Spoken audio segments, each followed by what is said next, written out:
cover a whole bunch of things. And we're trying not to run long, but we will leave some time at the end for some questions and answers. But today's intentions, what we're going to talk about mostly, I'm going to give you your daily dose of cannabis education and explain why cannabis can be used to treat so many different conditions. And then I'm going to turn it over to the other panelists, and we're going to give our views on whether or not we think all use is medical use.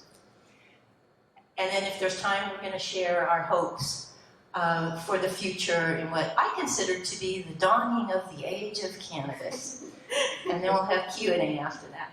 So let me just dive in with, I'm sure most of you know that cannabis can be used to treat many, many different conditions, and I mean different conditions. And Hawaii has a list, and in order to be a participant in the medical cannabis program in Hawaii, you have to have at least one of these chronic, debilitating conditions.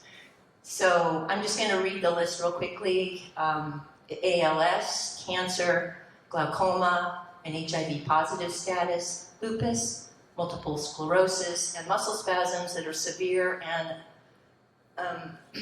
persistent, such as found in Crohn's disease and other inflammatory bowel diseases. It also covers severe nausea and severe pain. 82% of the 30,000 patients in Hawaii's medical cannabis program use it to treat severe pain, and another 17% use it to treat PTSD. Rheumatoid arthritis is also on the list, seizures, wasting syndrome. So I'm going to try to answer the question, why cannabis can be used to treat so many different conditions. And it starts with your body's cannabis factory, essentially. It's called the endocannabinoid or cannabinoid system, depending on what school you went to. And it's everything that has a spine. So all vertebrates have one. So mammals, your pets, amphibians and reptiles, birds and fish. This is a drug-sniffing dog who has an endocannabinoid system. So you can think of your endocannabinoid system as your cannabis factory. So just like your body produces endogenous opiates, your body also produces cannabinoids that are similar to what's in the plant. And these chemicals are neurotransmitters, so there's a whole series of receptors for them throughout your whole body. So together it's called the endocannabinoid or cannabinoid system. So there's two main chemicals, the endocannabinoids. One is called 2-AG, and you can think of that as your body's CBD. The levels of that are higher during the day, so we think it's related to alertness. And it is the most abundant one. It's like 1,000 times more than this other one, which is your body's THC, called anandamide, which is Sanskrit for bliss. We think this is what's responsible for the runner's high and the swimmer's high. The levels of this are higher at night, and it seems to be helpful in reducing pain and inflammation, and also helping induce deep sleep, which we think is the most healing phase of sleep that there is, but it also shortchanges you on your REM sleep or dreaming. So both of these are present in mother's breast milk and likely activating the newborn's rooting responses and sucking reflexes and stimulating the newborn's appetite as well. So if you see a blissed out baby after they've been nursing, that's probably why. Now, both of these can be either deficient or overproduced in certain disease processes. For example, we see deficiencies in patients with autism, epilepsy, inflammatory bowel syndrome, Parkinson's, PTSD, and some types of cancers. And we also see it overproduced in other types of cancers, such as endometrial cancer. We see it in diabetes, in obesity, and also with schizophrenia. Fortunately, there's only two main receptor types, and they're conveniently labeled CB1 and CB2. The CB1s are found primarily in your nervous system and in your digestive system. So your brain, your spinal cord, and your guts, essentially, and it includes your vagus nerve. So this is the one that THC binds to create the high or euphoria. And you can also think of this as your food-mood connection. CB2s are found primarily in your immune system. Now, the endocannabinoid system has a very unique way of neuron-to-neuron signaling. So one neuron fires and the next neuron, instead of just passing the message along, it turns around and it creates the endocannabinoids, so those neurotransmitters. And it produces them where they're needed, when they're needed. And the goal of it is to create homeostasis or a balance in every other system of your body. So this is the master controlling system of your body. And think of it more like dimmer switches, not on-off flip switches, but it's trying to create a balance one way or another. You can keep your endocannabinoid system healthy through diet and activities, and it's very challenged if you eat foods that cause inflammation. It keeps challenging them. Cannabis works best with education. So my booth is all about medical cannabis education, so please come to it. There are foods that have the right ratio of omega-3 and 6 fatty acids to enhance your endocannabinoid system. And it just turns out that the other type of cannabis, called hemp, has the perfect ratio in the seeds. So hemp seed might help you produce more of your endocannabinoids. There are activities that can also help enhance your endocannabinoid system, such as acupuncture, mindful meditation, and stress reduction techniques. Yoga has traditionally been paired with cannabis. And social contacts is another one. So just socializing because the endocannabinoid system modulates your oxytocin and serotonin. Osteopathic body work raised anandamide levels, your body's THC, 168%. Exercise is important, sleep is important, all the things we know are important are good for your endocannabinoid system. The recommendation for exercise is 30 minutes, 5 times a week, and I'm not sure anybody except my husband actually does that. But they point out that the exercise needs to be enjoyable, something that you enjoy, not stressing you out more, such as hiking. The runner's high, the swimmer's high. It might be your reward system for exercising. And then singing. I was really happy to hear that singing can do that, because I'm a backup singer in a rock and roll rhythm and blues band. And when I'm finished with a gig, I am just floating. So in this one study, it was very small, 9 people, but it raised the body's THC levels 42%. And then, of course, good sleep hygiene. So I'm going to turn it over to Michal and asking the question, is all use medical? Thank you so much, Wendy. And I love that question, right? Is all use medical? So I'm just going to start with a little overview of what I'm going to cover in my talk and as it relates to that beautiful question.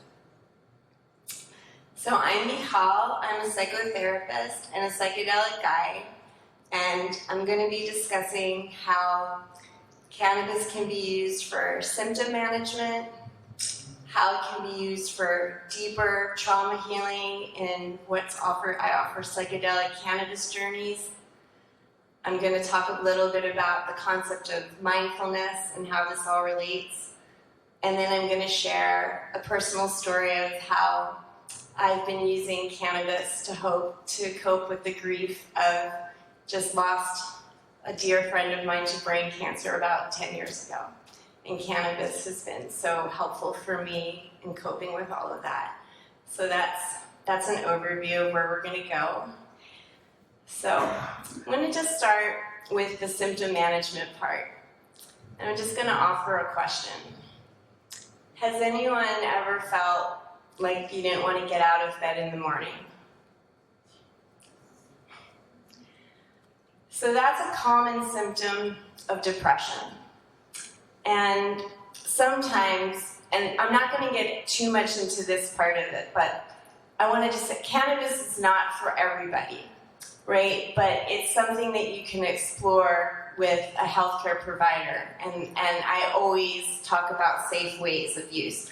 I'm mostly going to be talking about people that it's working with, to just give examples, but I don't want to diminish that. It's not for everybody. But for some people, right, that struggle to get out of bed in the morning, sometimes taking a morning hit gives that person that energy to start their day. Maybe they're going to a job they don't love, but they need to pay their bills, right? So when we look at that symptom management, right, the use of cannabis. Another question I'm just going to ask is, when we think about PTSD sometimes can feel like you're just really amped up and you want to fight someone.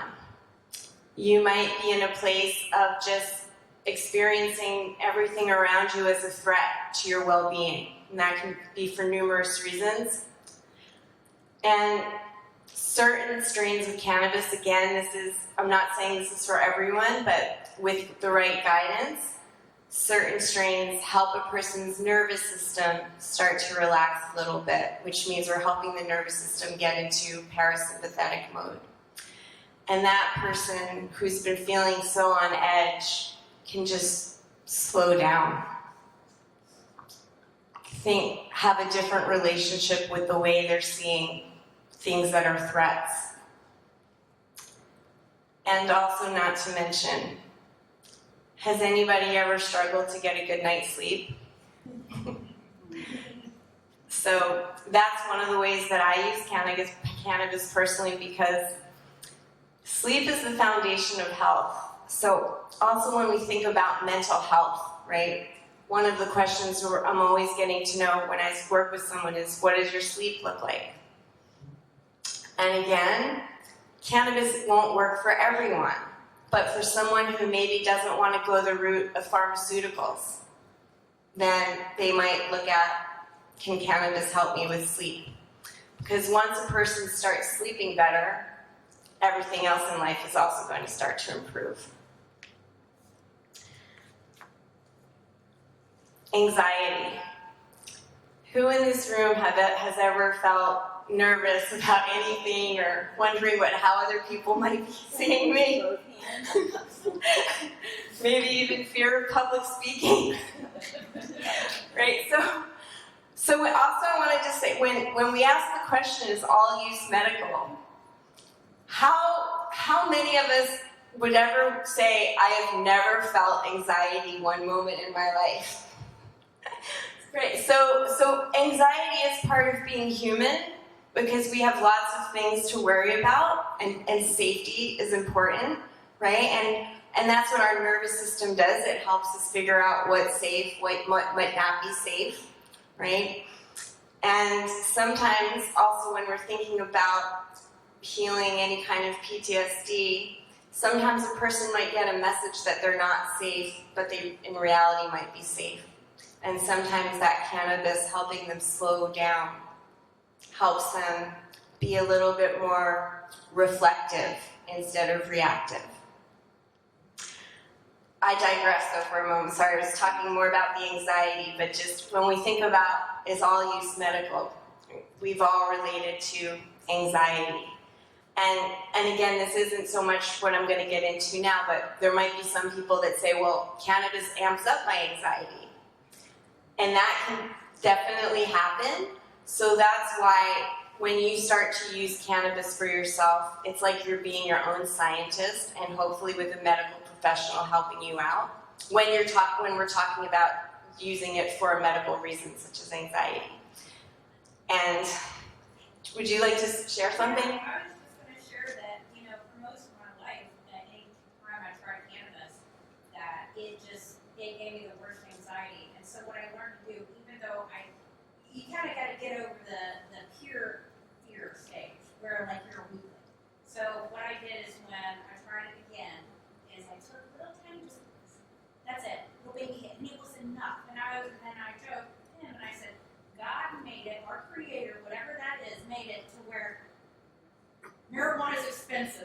so I can afford it because I love that. Thank you so much for sharing, right? Because the dose is so important. I don't know if they can hear her question, so we might. She was sharing about how a very, very low dose was very helpful to her, right? And anything other than a low dose, like I've built up tolerance now, so it's getting better. I can do more, but I still have a very low tolerance, and I just start out really baby, even if you're embarrassed about it, because I know I was embarrassed. If I ever did for anybody else, little one tiny thing, and they're like, oh my god, you're such a lightweight. Well, if I want to use it medically, that's what I have to do. And you know what? If it works and it helps, no matter what dose that is. beautifully stated. Thank you so much for sharing that. Right? And also, it's very strain specific. There's a lot of genetics out there. Yeah, the terpenes make an impact. Yeah. Still do not do well with sativas no matter what. Indicas are my best bet, but based on, from what I've learned, based on the cannabinoids, the terpenes, and everything else, and it's been my experience too, that these all have an impact, and your own genetics and how they interact. So, It's true. There's so many ingredients that it's hard, at least for me, from a clinical standpoint, to track it and see patterns. So, we look at it really at indica sativa. That's step one. And if anybody does have a propensity for any type of fear or anxiety, stay away from the sativas. If you have any pulmonary disorders like cough, stay away from the sativas and go down the indica pathway. And overconsumption, like what you were saying, that's, up until recently, I got so high, I had no, it all felt the same because I was smoking so much. But once I started looking at strain specifics and the amount that you consume, then you can start feeling these terpene profiles and the differences. And then I'm just sharing this with you because you brought up a great medical point, is it's hard also to replicate the same quality in every grow. So you need to stick with indoor growers. They have the best chance of replicating the same environment, temperature, humidity, everything. But even then, we've seen some guys from Los Angeles take the same genetics, same indoor grow setup to Florida, and the plant was different. So but if you're dealing with outdoor, you're going to see seasonal variation of the plant. So from a medical standpoint, you should probably lean more indica and strain specific, watch the consumption rate, and stick with indoor growers. and then I've also read that higher CBD ones that can Excuse me, just a minute. We need to hold the questions and comments till the end because we have a lot of material that we need to present. So please hold the thought and we'd love to discuss it more later, but thanks. Yeah, I just want to interject.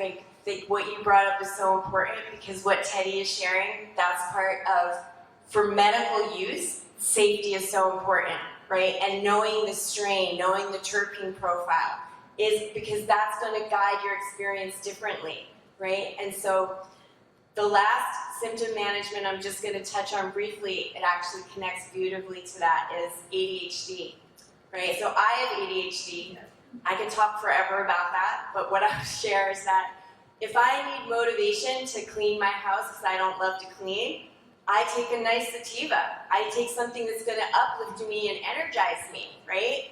But if I'm trying to wind down and I'm having racing thoughts, because ADHD, you can have lots of different ideas, right? I take a totally different strain.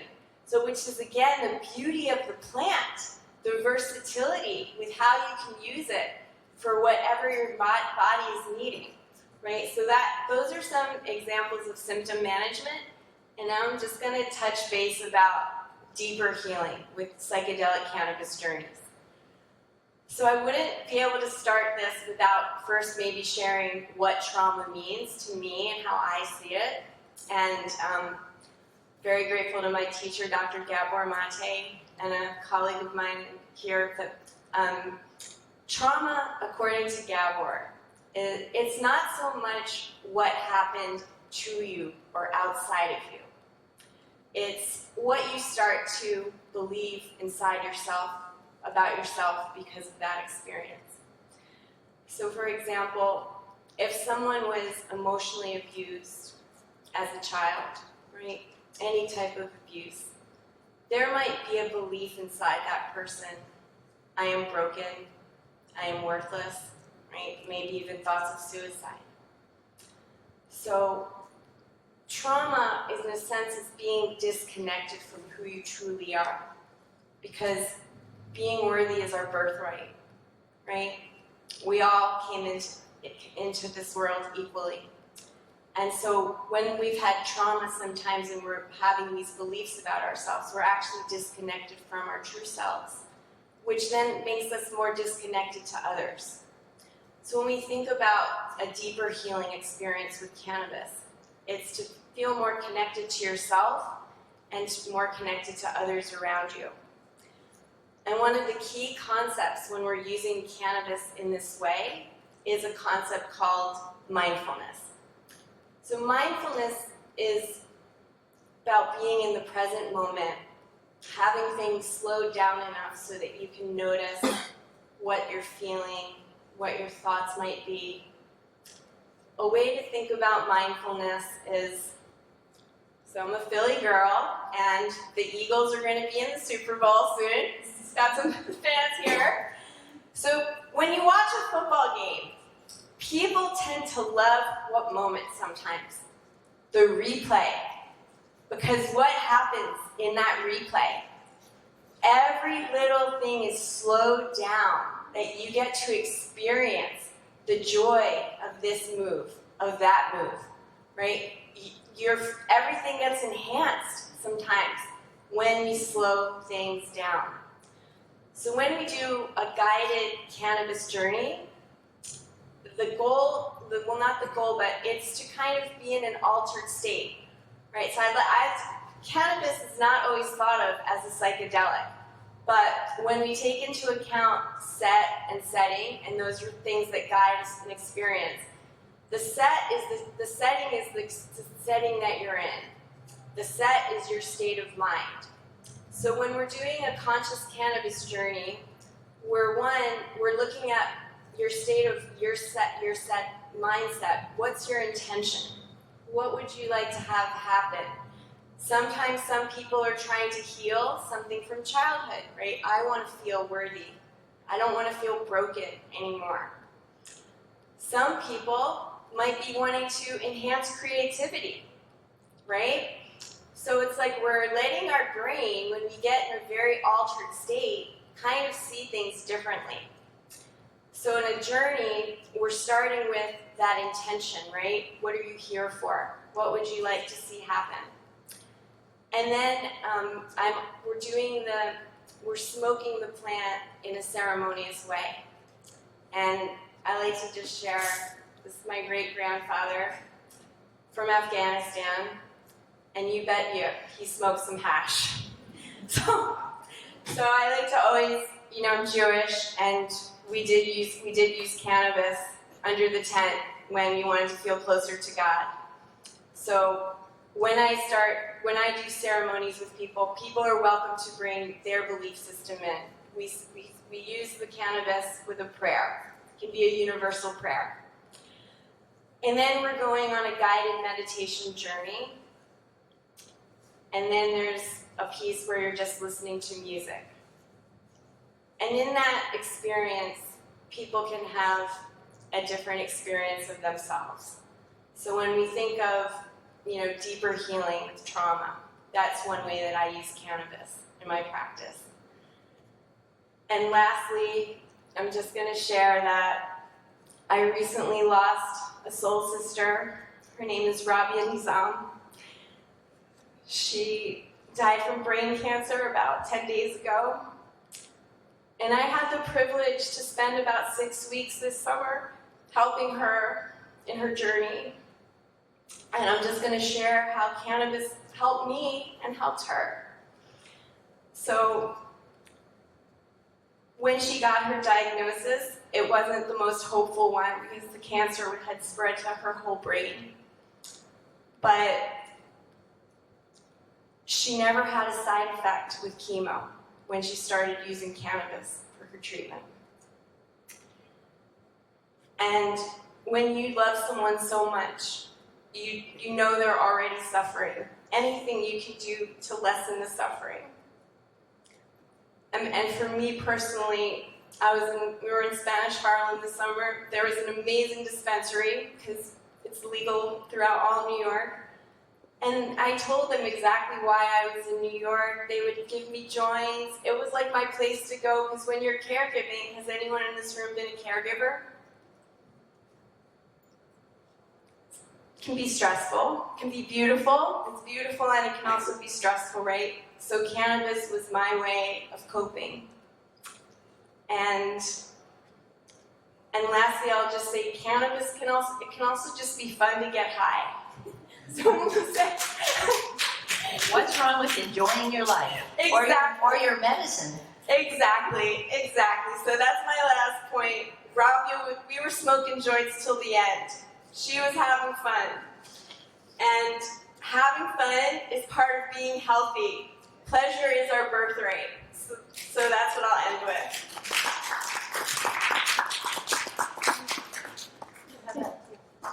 Thank you. No, this is all great. Can you hear me?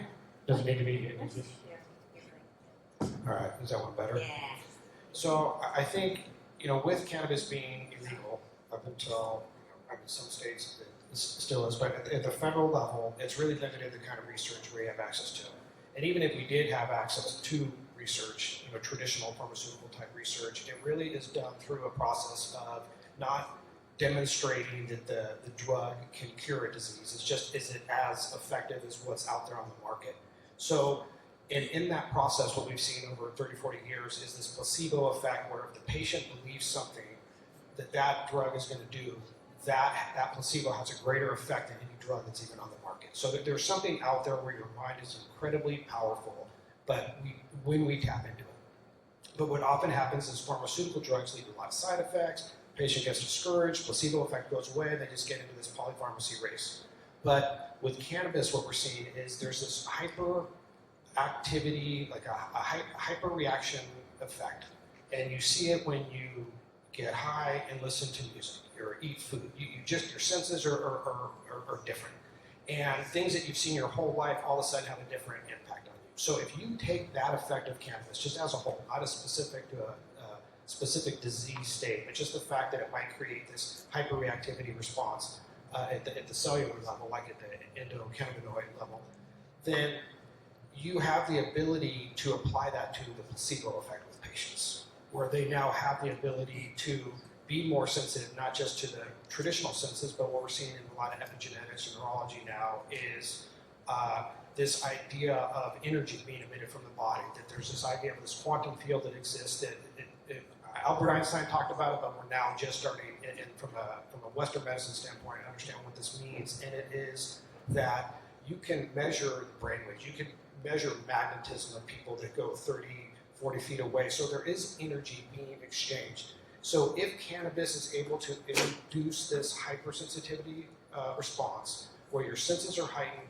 the chances of tapping into this new approach of vibrational medicine, so to speak, that brings a whole new frontier of implementing a placebo effect, the mind, into medicine that lasts without all of these crazy side effects. So I was trying to integrate endocannabinoid and mindfulness into what I said. Did I? So I guess that answers the question, is all use medical then?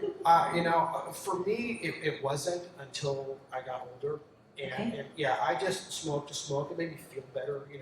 Things were a good experience. But as I got older, I realized as autism became very diagnosed recently, I was insanely autistic but didn't know it growing up. And I'm like, wow, I was benefiting from cannabis as an autistic kid and didn't even know it. But I think that if you do it in like a ceremonial or with a healthcare provider, then yes, it can all be very medical. But if a person's going into it without an intention, then it might lead more on the recreational side. But at the end of the day, what's the worst that's going to happen if you over-consume recreational? Fall asleep, maybe paranoid, but what's that? Eat everything in the house. Eat everything in the house. So, Yeah. I think there's a huge medical benefit across the board. There's actually a huge body of research. There's over 40,000 studies that have been done on the plant and the endocannabinoid or cannabinoid system, and we know about the safety, we know a fair amount about the effectiveness, and in my 40 years of working in healthcare, I've come to believe that this is one of the safest medicines and sometimes the only effective medicine. And I also believe that pretty much all use is medical because it has so many medicinal properties. It has hundreds and hundreds of chemicals, and most of them have medicinal properties, like all the cannabinoids. There's about 147 cannabinoids, like THC and CBD, and the government actually has a patent on that as neuroprotective and antioxidant agents. So 147 neuroprotective chemicals, and then it's also got, so I mean, in my mind, it's kind of like, how can you not be getting some sort of medical benefit from this? You know, you're taking a medicine, and yeah, people's intention matters a lot, absolutely. But can you hold that thought, please? Okay, thank you. Anyway, that's my 2 cents. Is this one? Yeah, this is working. I guess if I touch it to my lips. Yeah, I think the medical benefits of cannabis, it's what we see. I'm in legal cannabis in California, been for the last 7 years, and just trying to get all the licenses in place, being vertically integrated in the legal space. I don't know if you heard the speaker before, but he was talking about the issues with it, and even you came in as an activist for the rec here. It decimated the culture of California cannabis. Yeah, and from a business standpoint, I mean, we have to, the way we run the culture and vibe 10 years ago, 15, 20 years ago, that's gone. It's just down to the ground. So I'm not against or saying I'm against it, but just legalizing cannabis doesn't solve a lot of the problems. Yeah, I think, it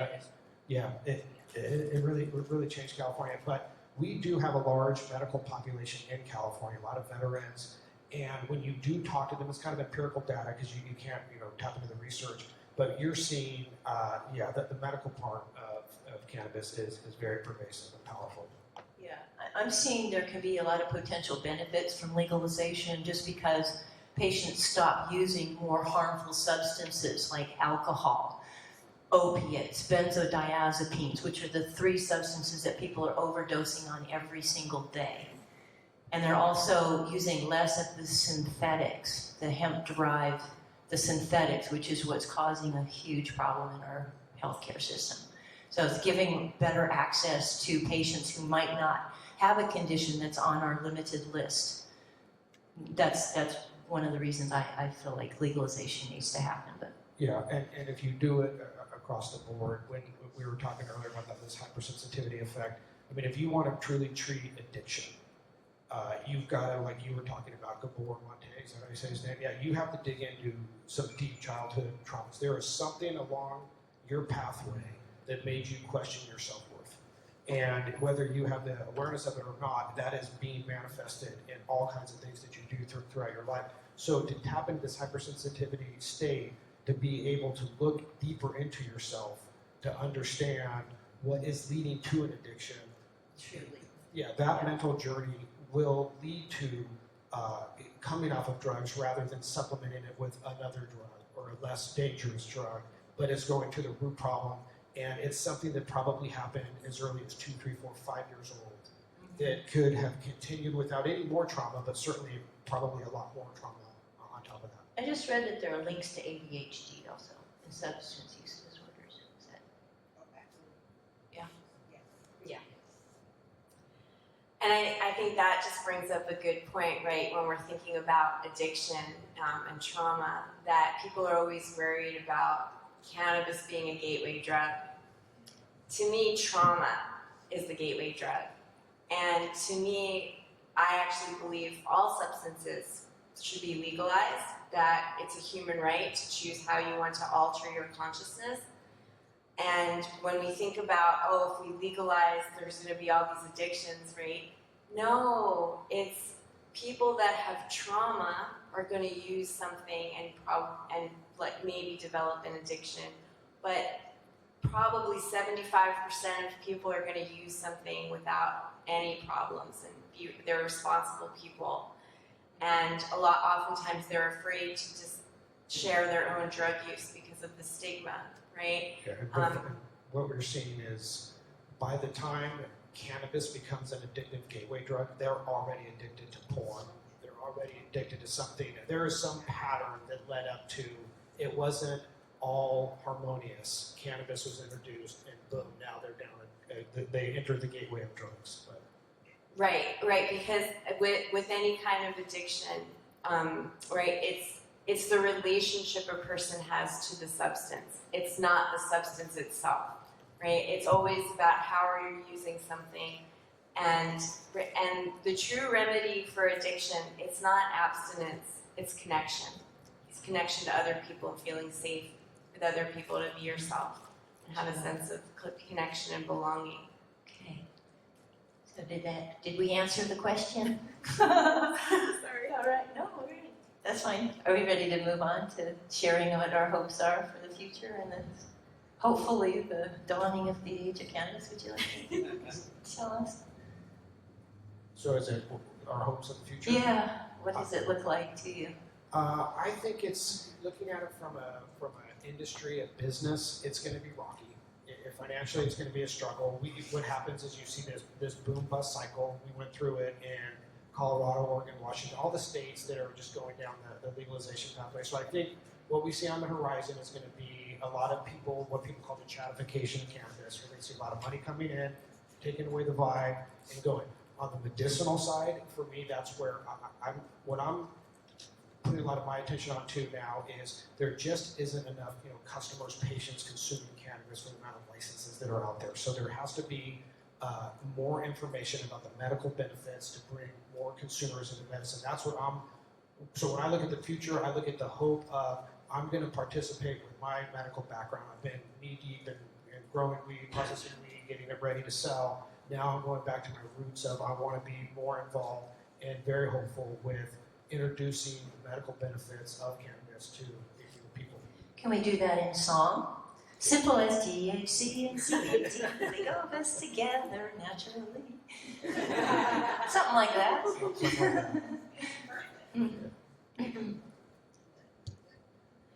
Okay, I can keep going. Even more? If you like. Sure. I'm happy to share. I would love to see cannabis offered. If I was at Sloan Kettering this summer, it's supposed to be the gold standard for cancer treatment.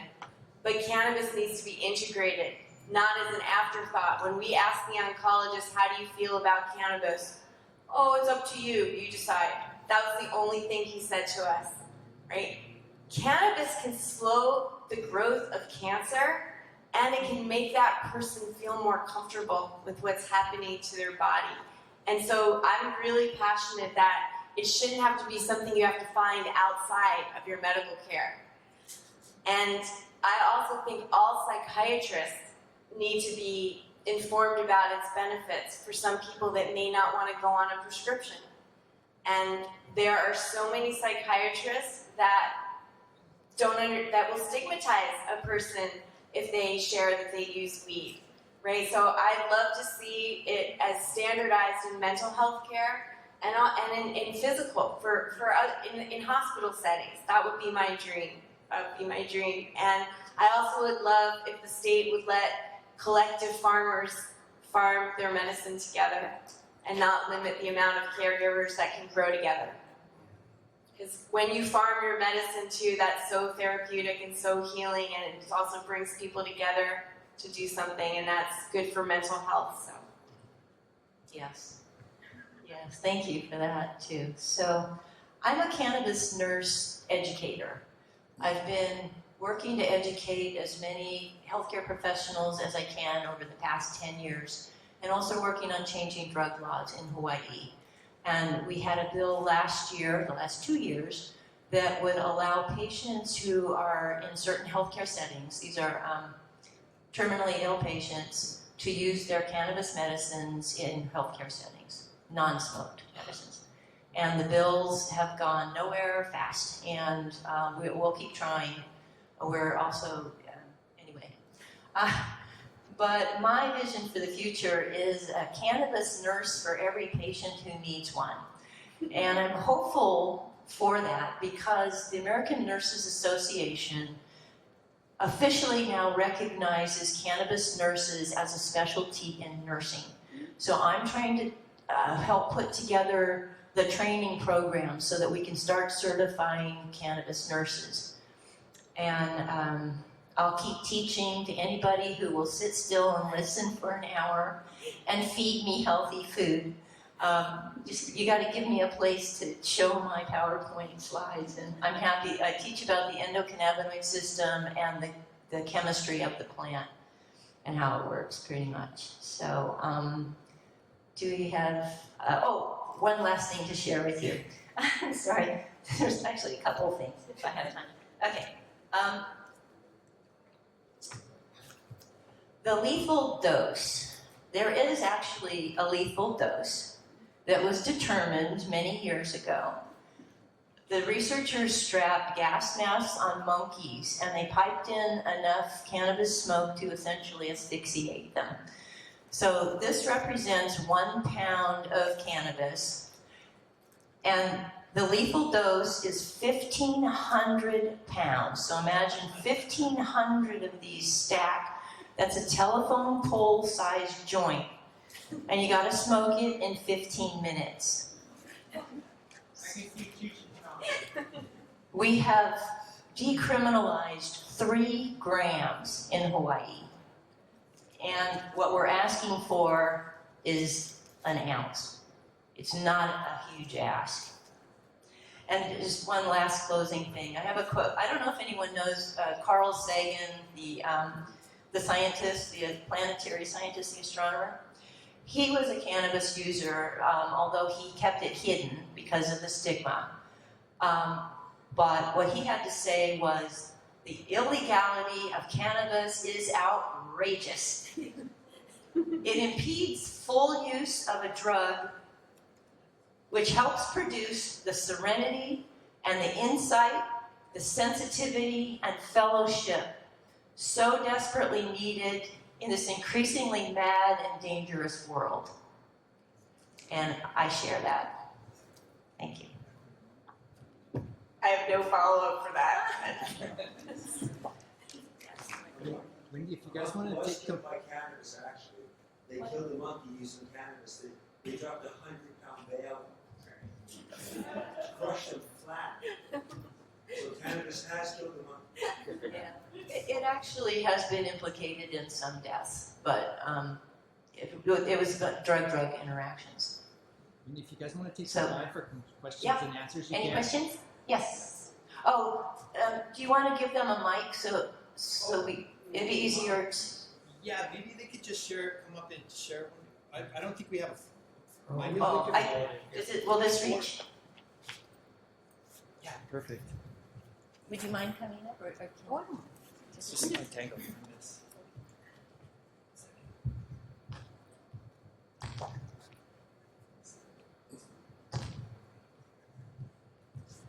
No.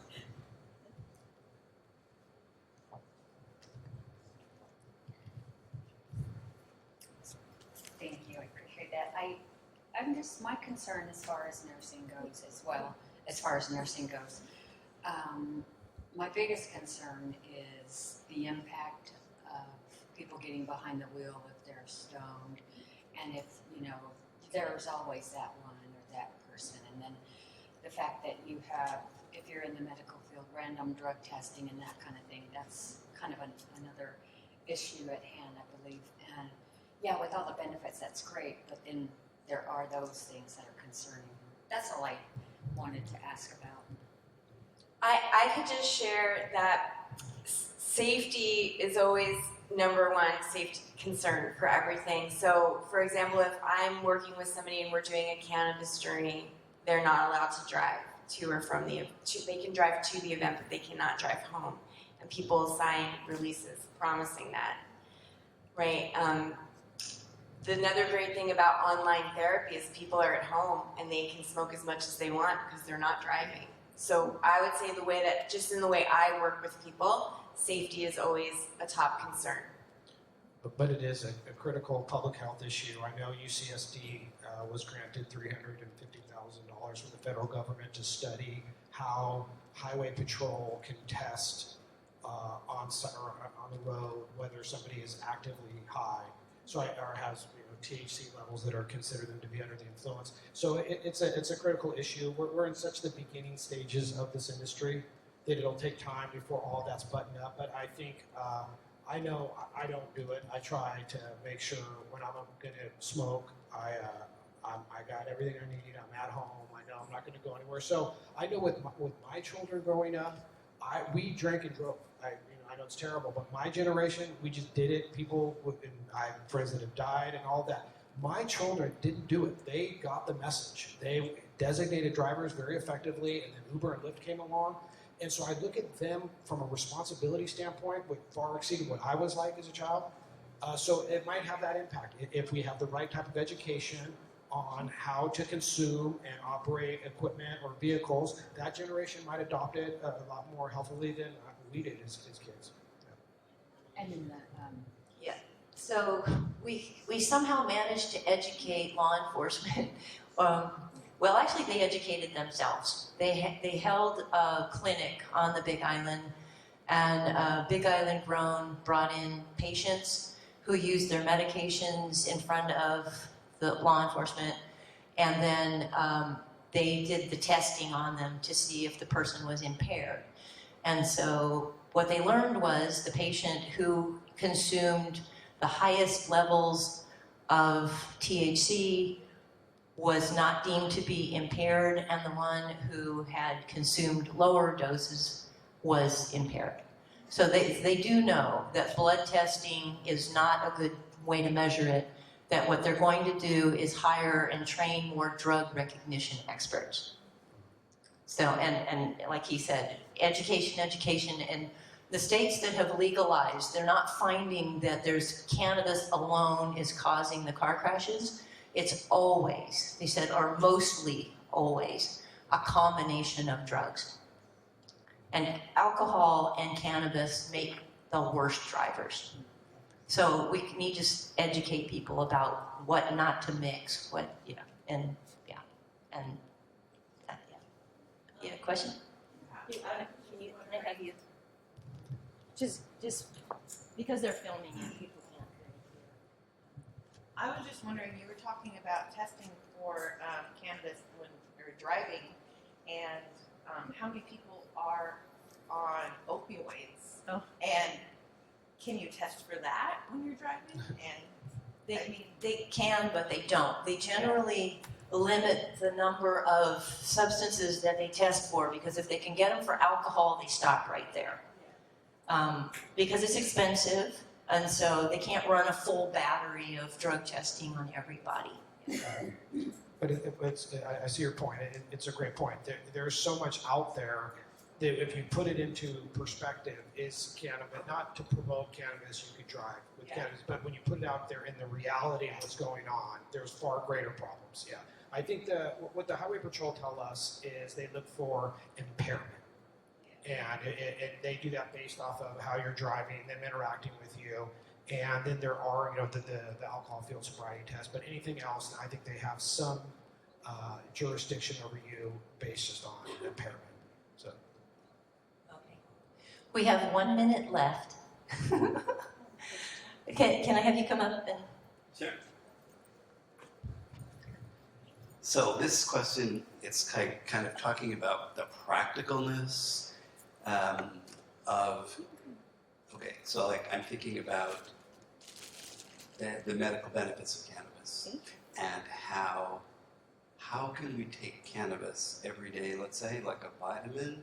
In other words, if we're going to work with, there's the Rick Simpson oil protocol, for example. I don't know of any other protocols for other things. I'm sure there are, but it'd be great to know about those. And then let's say you just want to generally decrease inflammation because we all have it.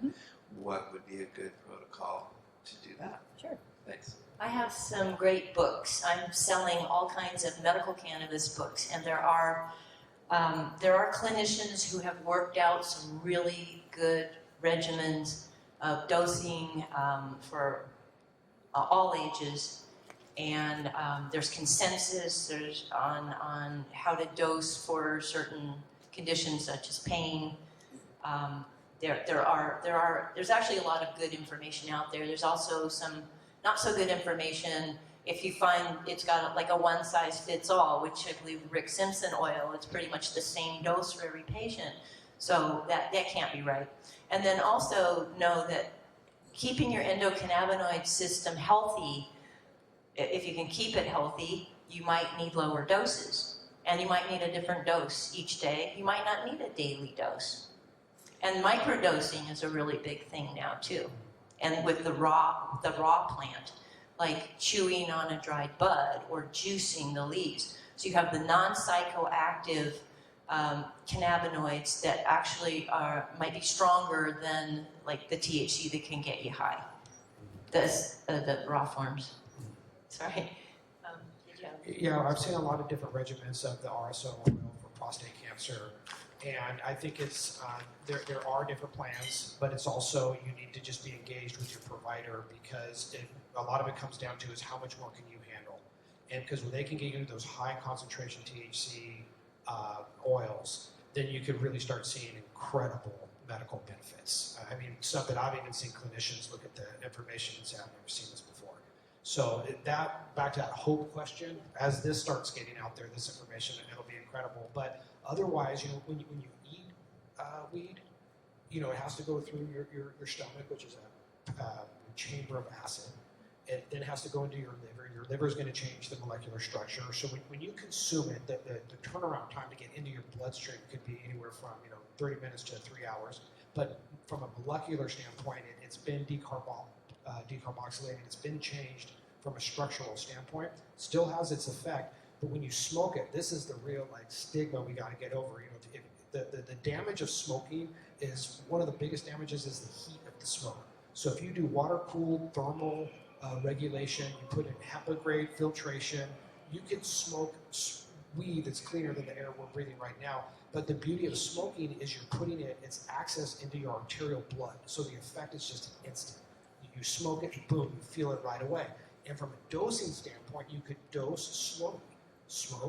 Smoke, wait, and then you can really find that spot. But with the edibles, I know for me, it's like, oh shit, I'm on the freeway, the cop spot, and now it's kicking in. So the edible is a very hard intake or a way to bring on board medicine in a controlled, consistent way.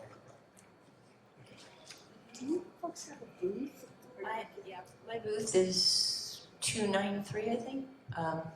I think we're out of time, but Maybe she had one more question. we can do one more. Can you come up? Thanks. I don't see anyone chasing this out, so. Okay, thank you. Thank you, hello, my name is Francia Birulin. I'm also a registered nurse. And the gentleman mentioned something about inflammation. So what I'm here to say is that actually my focus more is into CBD, okay? And our kind of our motto is for all the reasons that you love CBD, we slather it on and all that good stuff. Well, you know what, now we have it IV. Pure sterile IV form, made from 100% hemp, grown here 100% in the USA, been through all the rigors and everything, which can now, it's pretty popular on the mainland, but we do have it here. You can come visit me at my booth. We now are able to take that and dose it appropriately to how you're feeling and customize it and put it directly into your bloodstream as pure CBD to get all the benefits of CBD. It is no THC, by the way, but the way the molecular constitution of it is, it works straight to your bloodstream and does all that good stuff for you that CBD does. That's all I wanted to say. And I do have a booth, it's towards the back. We also have they're kind enough to provide a black 20 by 20 tent to be able to relax there. And we have limited doses of CBD available over the weekend, but we still do have some. Anyway, thank you very much. I'm Francia.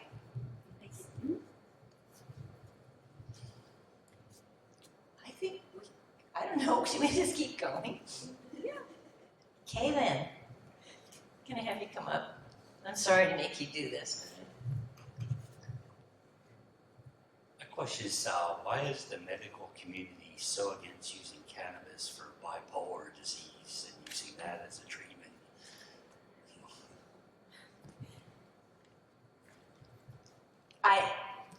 It makes me so sad that hot question is asked, right? Because I've worked with a lot of clients with bipolar disorder, and cannabis has been instrumental in their healing process.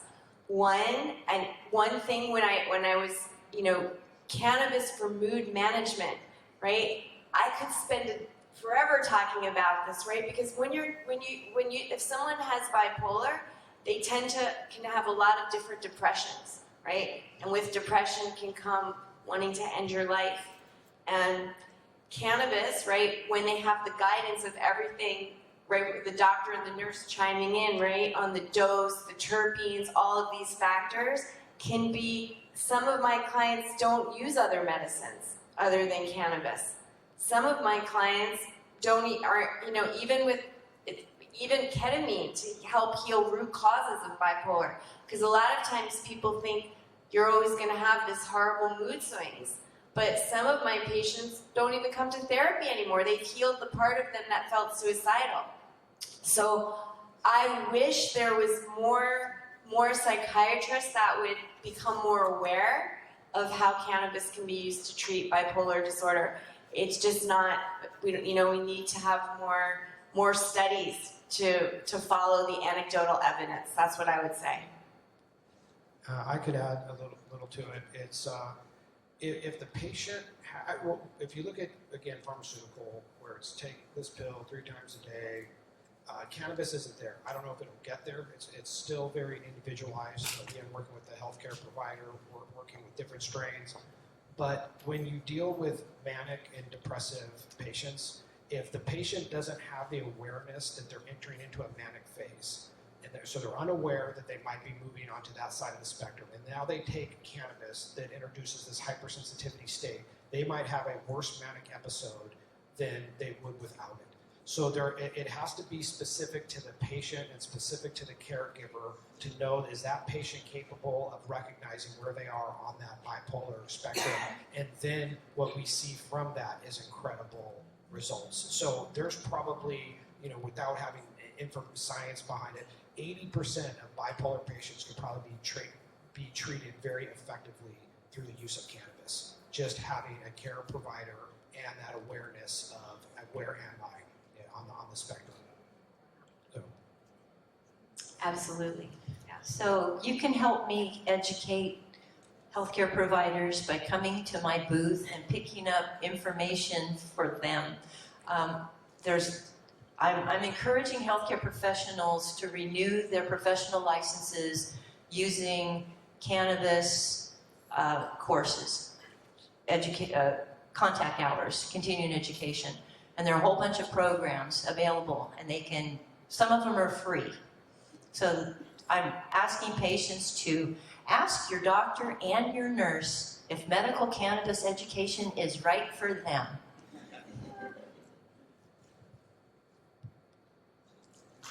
Thank you so much, everyone. We enjoyed all the questions, and being here means a lot to us. Thank you. Yeah.